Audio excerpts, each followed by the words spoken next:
Et oui, merci. Retour ici en direct du site de la Rodia au pied de la Citadelle avec Bernard Certout, le président du Festival de musique Besançon en Franche-Comté. Bonjour. Merci d'avoir répondu à notre invitation. 67e édition, c'est un festival véritablement qui tient dans le temps.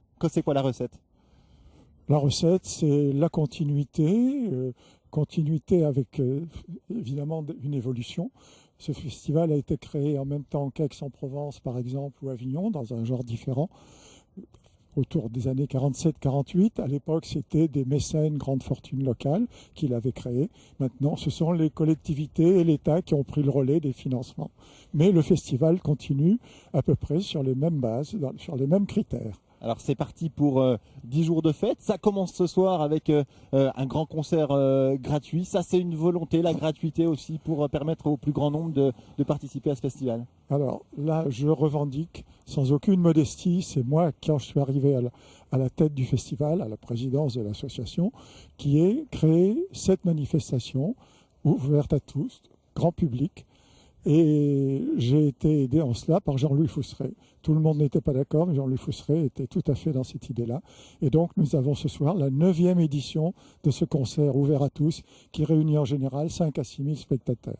Parce qu'il y a toujours nécessité quand même de permettre au plus grand nombre et aux non-spécialistes de venir, d'approcher les musiciens. Je pense au piano bar aussi, c'est une nouveauté cette année.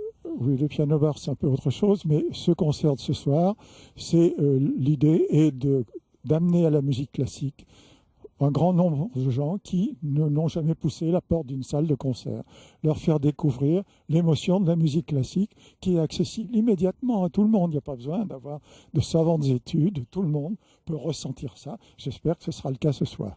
Avec des bases historiques, hein, il y a toujours les grands repères de la musique, mais elle évolue quand même, cette musique classique. Il y a des nouveautés, il y a des nouveaux auteurs, compositeurs qui viennent. Oui, bien sûr, il y a toujours les grands noms qui, depuis 300 ou 400 ans, font sourire, pleurer les gens quand ils écoutent cette musique. Et puis, il y a des musiciens qui créent, comme dans les arts plastiques, il y a des musiciens qui créent, qui suivent des chemins plus ou moins accessibles. Mais précisément, ce soir, on entendra un morceau de Guillaume Connaisson, notre compositeur en résidence, qui, lui, est un vrai créateur, mais d'une musique que tout le monde peut ressentir. Merci beaucoup, Président. Voilà, Guillaume Connaisson, hein, qu'on accueillera tout à l'heure dans le journal de midi, mais il y aura dans quelques instants, Georges Denoy de l'orchestre Victor Hugo Franche-Comté au violoncelle à notre micro. À tout de suite.